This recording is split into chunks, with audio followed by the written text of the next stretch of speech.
Eh bien, je m'en suis expliqué précisément dans le livre auquel vous faites allusion.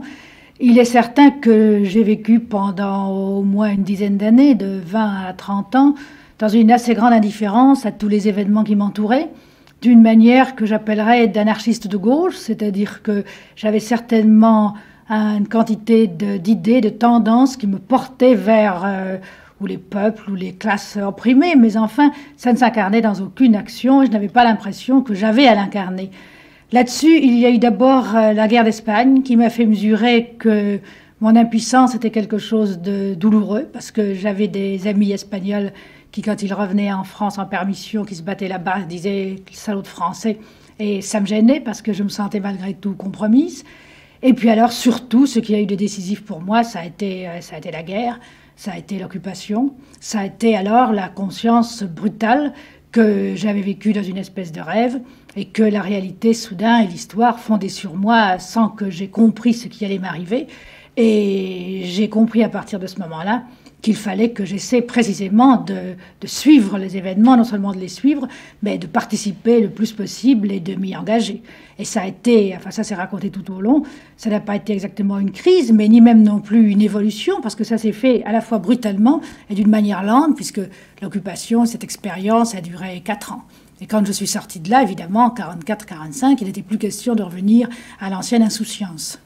Cette insouciance, elle a été provoquée certainement par quelque chose. À votre avis, est-ce que l'éducation, que je qualifierais de bourgeoise, est suffisamment mystifiante pour que chacun ait ce pas à franchir de l'âge métaphysique à la force de l'âge? C'est aussi une question d'époque, je crois, parce que quand j'ai relu précisément pour écrire ce livre un ensemble de journaux, de revues, de livres qui paraissaient pendant ce temps-là et dont je me nourrissais entre 30 et 40, eh bien j'ai été stupéfaite du peu de place, en gros, que tient la politique précisément chez les écrivains et chez les gens de culture d'une manière générale. Je crois que presque toute mon époque, à de très rares exceptions, ne s'est pas engagé, n'était pas politisé, a commencé à se politiser vers 36 seulement, mais pas dans les années qui ont été celles de ma première jeunesse, enfin entre 29 et 40. Et 36 en tout cas. Oui, en effet, à propos de vos promenades à pied, je voudrais souligner quelque chose. Je crois qu'un écrivain doit se doubler d'un artiste. Et à ce moment-là, le contact avec la réalité quotidienne, la petite réalité comme on dit, n'est-il pas suffisant? Ah, bien entendu. Ça, je suis tout à fait d'accord, et je pense même que ça serait alors rendre inutile l'art et la littérature si les deux activités, mettons activité politique et activité littéraire, devaient entièrement se recouper. D'ailleurs, je trouve que dans les livres même, puisque nous parlons de moi, je me prends l'exemple que je viens d'écrire, j'en fais la preuve, parce qu'après tout, ma vie de jeune fille rangée ou d'adulte qui commence à prendre conscience, ce sont des toutes petites choses par rapport à l'ensemble du cours du monde. Pourtant, j'en ai parlé, parce que j'ai pensé qu'une vérité individuelle, ça pouvait toujours servir. Et à l'intérieur de cela, j'ai parlé même de choses extrêmement petites, mettons comme des promenades à pied, et qui n'ont rien à voir avec l'ensemble de la condition humaine ou de l'avenir ou du présent de l'humanité en général.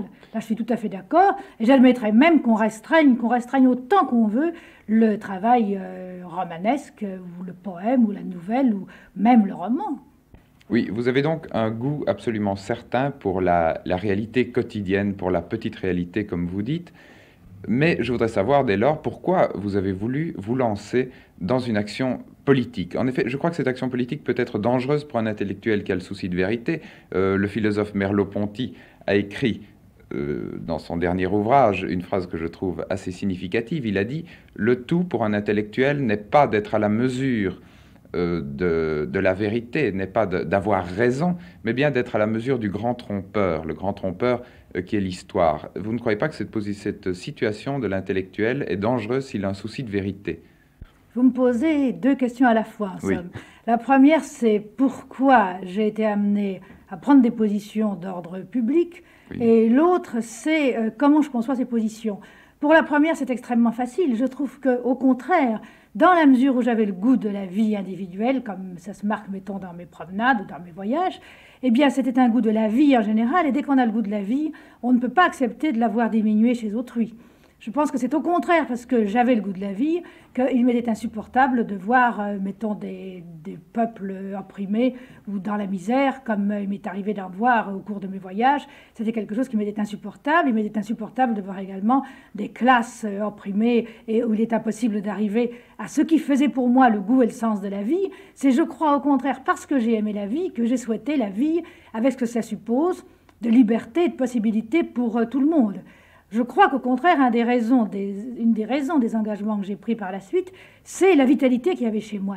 Que ce sont les gens inertes, ou plus ou moins endormis, ou douteux, ou qui s'accommodent le mieux de la misère des autres, parce qu'au fond, ils s'accommodent aussi de leur propre misère vitale. Alors là, je ne vois donc pas du tout de contradiction, je vois au contraire un passage presque nécessaire entre le goût de vivre chez quelqu'un, je ne parle pas seulement chez moi, et le goût de s'engager. Quant à la forme de cet engagement, alors là, en effet, il se pose un problème pour l'intellectuel qui est de maintenir à la fois les valeurs, les consignes proprement intellectuelles auxquelles il tient et un rapport critique, mettons par exemple, devant les choses et en même temps une certaine efficacité. Et il s'agit de rechercher l'efficacité sans sacrifier cependant. Il peut y avoir d'ailleurs des cas où on est amené à les sacrifier. Mais enfin, moi en tout cas, ce que j'ai cherché, et les amis qui m'entourent, c'est à faire cette conciliation entre une certaine efficacité, la plus grande possible, et malgré tout, le respect de valeurs proprement littéraires, artistiques et de valeurs proprement intellectuelles. Votre public ici à Bruxelles lors de vos conférences était essentiellement féminin et je voudrais savoir si, arrivé dans la force de l'âge, vous avez encore toujours la même position que celle que vous aviez en écrivant Le deuxième sexe. J'ai exactement les mêmes idées. Et j'ai constaté en fait pendant ces 10 années, car cela fait à peu près maintenant 10 ans que j'ai écrit le livre, même un petit peu plus, que la situation de la femme était bien telle que je l'avais décrite, et elle n'a pas changé pour la bonne raison qu'elle ne peut changer que le jour où la société changerait et d'une manière profonde. Tant que la société reste ce qu'elle est, la femme garde exactement dans la société la même place qu'elle avait avant, et du coup elle est déchirée exactement par les mêmes conflits, par les mêmes contradictions. Peut-être même un peu plus qu'avant, parce que peut-être elle a fait une prise de conscience un peu plus nette. Et en fait, enfin, j'ai examiné pas mal de livres et d'articles parus ces derniers temps, et surtout statistiques, sur ce que les femmes ont pu acquérir ou conquérir pendant ces 15 dernières années. Eh bien, ça n'est pratiquement rien, parce qu'il y a peut-être un peu plus de femmes qui travaillent qu'avant, mais elles restent toujours cantonnées dans des stades très inférieurs. Ce n'est quand même qu'une minorité de femmes qui travaillent, et il y a toujours pour elles ce terrible dilemme de savoir qu'elles doivent choisir entre être femme au foyer, mère, etc., ou travailler dehors, et celles qui concilient les deux n'y arrivent grâce plutôt à de terribles acrobaties. Et en fait, moi je ne vois de vraie solution au problème féminin que le jour où il y aurait du travail pour tous, et où le travail serait donc devenu quelque chose qui va de soi pour la femme comme pour l'homme. Mais comme nous sommes encore très loin d'un stade où l'économie serait assez harmonieuse, serait assez en progrès pour qu'il y ait vraiment un plein emploi de toutes les ressources humaines sur Terre, je crois que nous sommes très loin également de la solution du problème de la femme qui est avant tout, à mes yeux, un problème d'ordre économique. Oui, un problème d'ordre économique, justement. Je pense là que c'est plutôt l'histoire, de nouveau, qui va imposer son déroulement. Je me demande jusqu'à quel point on peut mener une action dans ce sens-là. On ne peut emmener aucune directement pour les femmes. On peut emmener pour le socialisme, par exemple.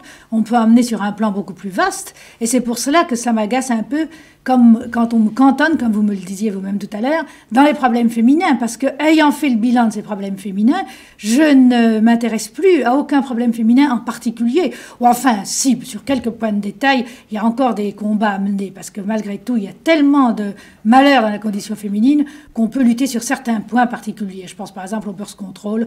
Je trouve qu'il serait très utile que tous les pays adoptent le birth control et je fais campagne dans la mesure où je peux en ce sens. Mais enfin, ce sont des points secondaires et pour ce qui est vraiment l'essentiel de l'émancipation de la femme, qui ne peut se faire que par le travail, ça ne peut s'obtenir qu'en luttant pour une transformation radicale des structures de la société.